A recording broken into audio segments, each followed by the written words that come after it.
Assalamu alaikum wa rahmatullahi wa barakatuh. All right, I have to sit down because I'm not feeling really well. So I would be really happy if I could see all your faces, but I don't think I can see everyone yet. But we more or less know all of you, right? I think I know almost everyone here except maybe a few that I would like to get introduced to. So from all the discussion that we have heard so far, we know that this is an Islamic program. We are Muslims and our parents want us to become good Muslims. That's why some of you have been coaxed into coming here. But the truth is, do we really know why we are Muslims? Do we really know what is expected of us? Or do we really know who Allah is? Do we? Honestly, everyone? Do you really know who Allah is? Not really, right? So what happens in that case is that we do things because our parents expect it of us. We do things because we are supposed to, but we don't really know why we are doing this or who Allah is. And so whatever we do, we don't feel the sincerity in doing what we are doing, right? Am I right? Right. Okay, so from this, what we see is that the first and most basic thing about Islam is that we have to know who Allah is, what He wants from us, and why we have to listen to Him, right? So what we will try to do is, I could have given you thousands of examples because Allah has given us thousands of examples in the Quran, but I'm going to discuss just 3. So just bear with me, okay? I will try to keep it brief and interesting, inshallah.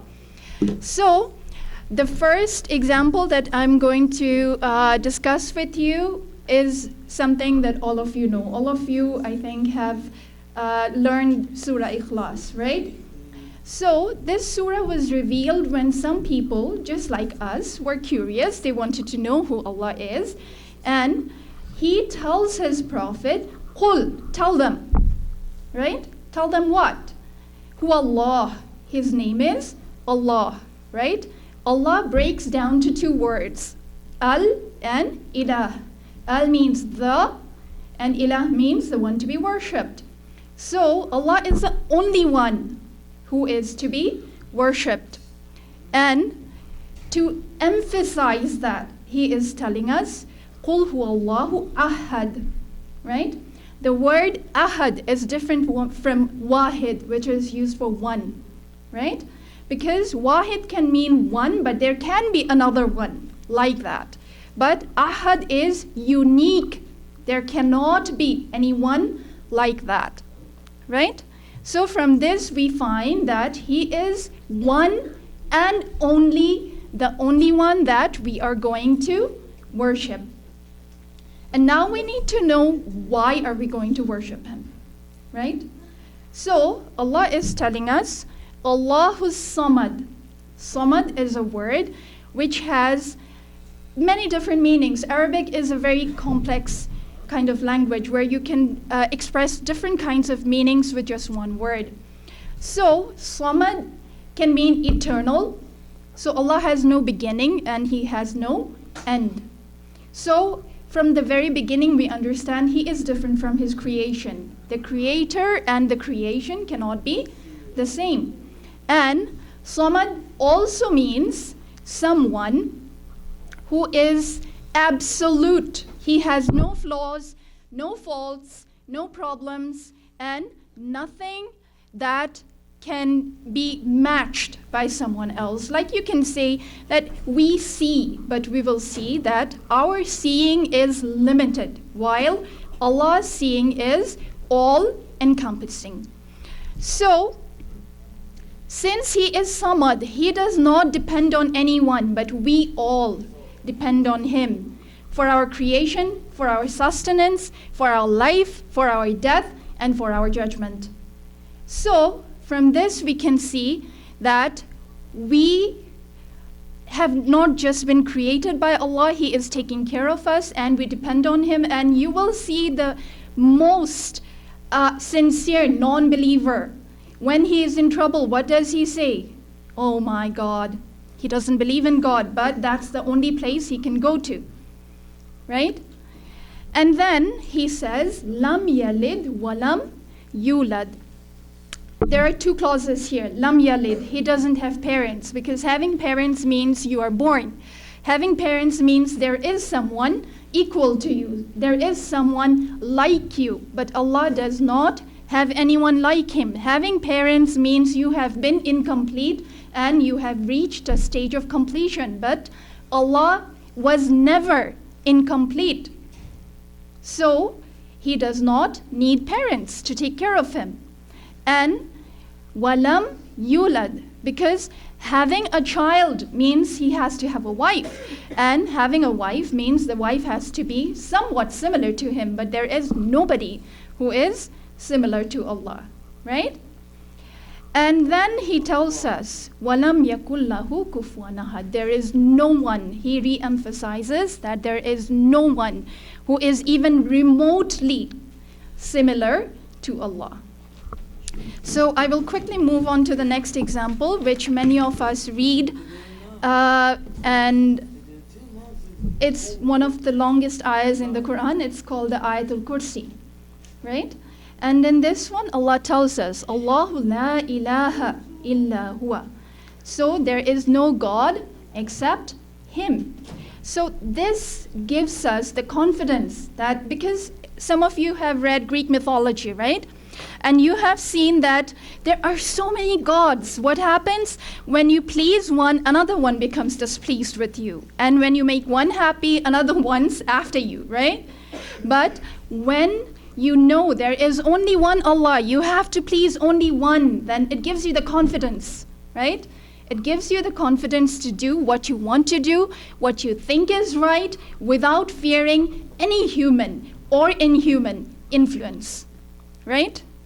You know that I am doing this for the pleasure of Allah. If He is happy, doesn't matter what anybody else thinks. Right?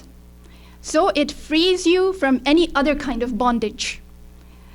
And then He is telling us, He is Hayy and He is Qayyum. Right? He is the one who gives life. From the virus that makes you sneeze to the blue whale that travels from pole to pole. Right? He has created them. He has created us. And He has created the celestial bodies. And He has created the universe. Right? But He has not just created them and left them to their will. He has also taken care of them. He is taking care of them, will take care of them, and when He does not wish them to exist anymore, then they will not exist. Like, you know that it's not just us, it's not just an animal, it's not just a tree. Even celestial bodies die, so to speak, right? And become black holes, right? And so, we can see that He does not derive His existence from anyone. He does not depend for His existence on anyone, but we depend on Him. Now just think about it. Just because our parents have given birth to us, just because they take care of us, just because they educate us, they want us to listen to them, right? They want us to obey them. So just think about it. We owe every single breath that we take to Allah. Have you ever seen anyone die? There is just one last breath, and then he is incapable of breathing another one, just one more breath. He can't, because Allah does not give him permission. Right? So, if we are so grateful to our parents just because they have given birth to us, they take care of us, and we listen to them, we obey them, why can we not obey Allah, who has given existence to us and who is taking care of us, who keeps us healthy so that we have been able to come here today, and who gives us everything we owe to Him? Why can we not? Should we not think about that? Inshallah, right? Tonight. when you go to bed. And then he is telling us that this does not make him tired. He does not doze, he does not sleep, right? Just think about it. When I have to clean my house, when I have to take care of my children, and then when I have to cook, and then when I go to bed, then I feel like, I could die, right?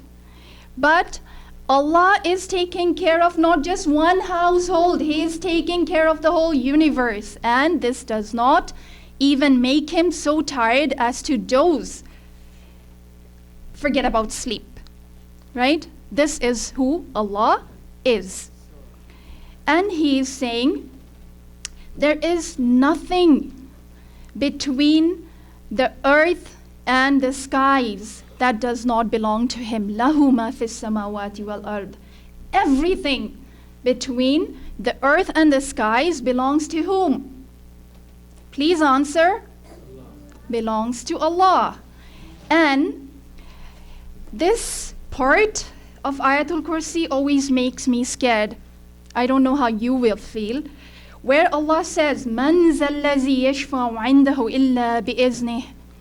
On the day of judgment, even all the angels will be standing in line, and nobody will have the courage to say to Allah, "Oh Allah, please forgive me."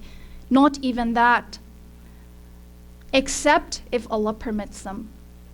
So we are thinking probably about our life, what we are going to do tomorrow, what we are going to do the day after, what we are going to do 20 years later. But just think about it. If this is my last moment and I am standing in front of Allah in an hour, what am I going to do?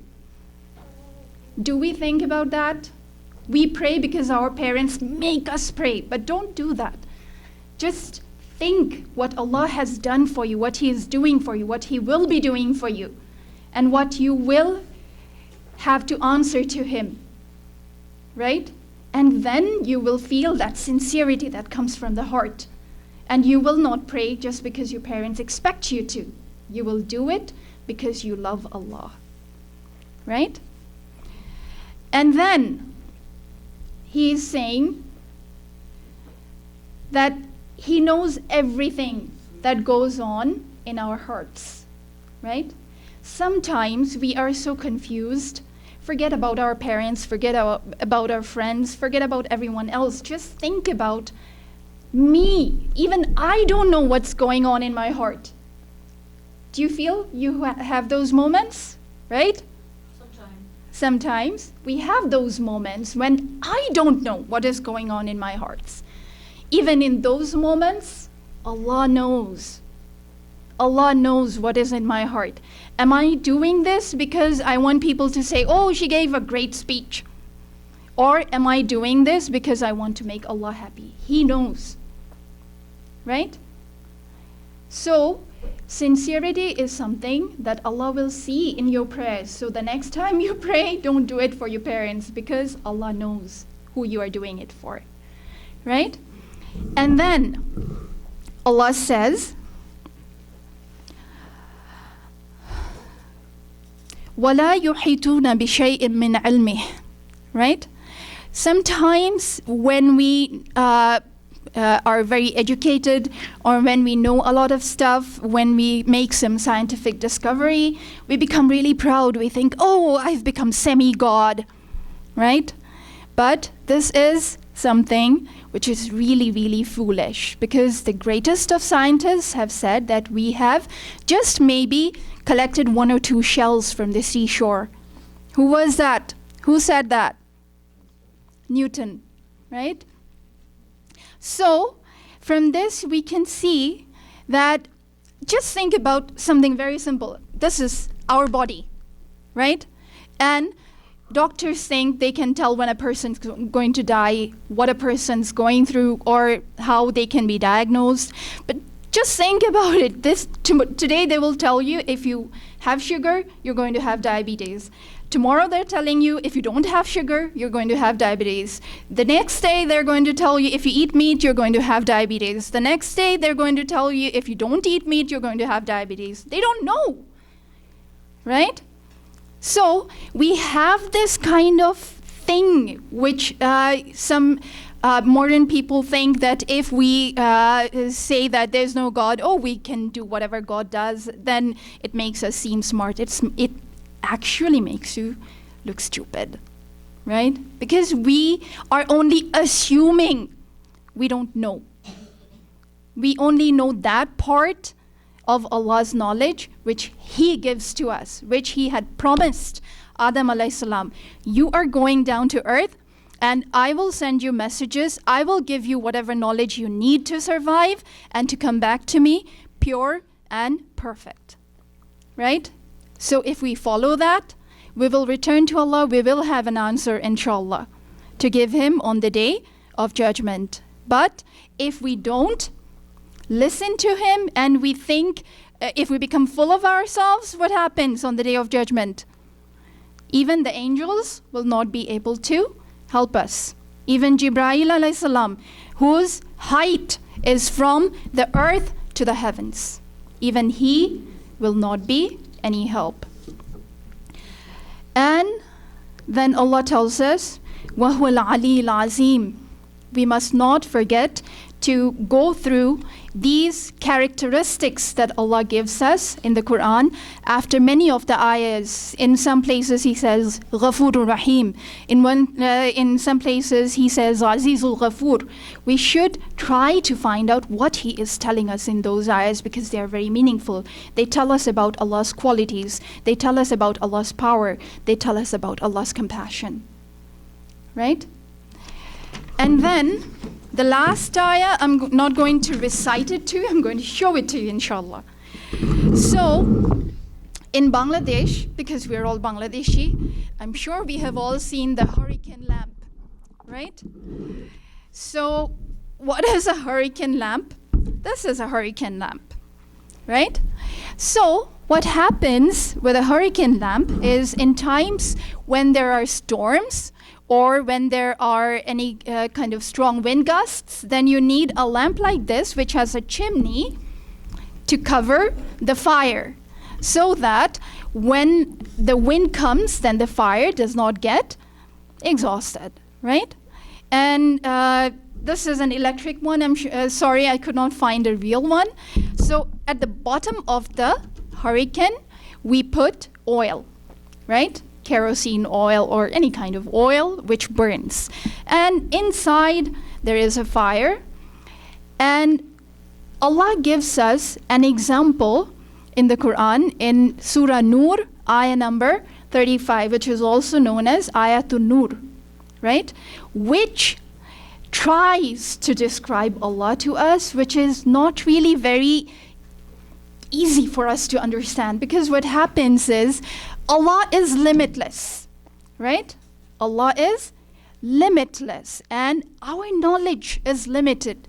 So when He is trying to explain Himself to us, then sometimes, not really sometimes, it's absolutely impossible for us to understand Him, right?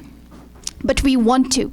So Allah is giving us an example that we can maybe understand. Do you know what a niche is? I think all of you do, right? It's like a hole in the wall where you can put maybe a showpiece or a lamp, right? So, in the past, in the old days, what did people do? They used to put the lamp on the niche so that you could have the best advantage of the light from the lamp, right? It would reflect to the best advantage. So, I have something more like an oil kind of lamp, right? They would put the oil in here and they would put the chimney so that the fire would not get exhausted. So if the oil that you are using is good, what happens? You get a bright light. And if the oil in it has impurities, then what happens? Then what happens is you get smoke with the fire. And what happens to the chimney? It becomes black. It becomes stained, right? And when it becomes stained, can you see the light anymore? If there's a little bit of stain, maybe you can see a little bit, right? But if there's a lot of stain, do you see the light? No. So Allah is telling us in this ayah that Allah's light is such that it fills samawati wal ard. It fills the skies and the earth, right? So Allah is telling us that if this is filled with pure olive oil, you know, the virgin, extra virgin olive oil, what will happen? The oil itself is semi-luminous, right?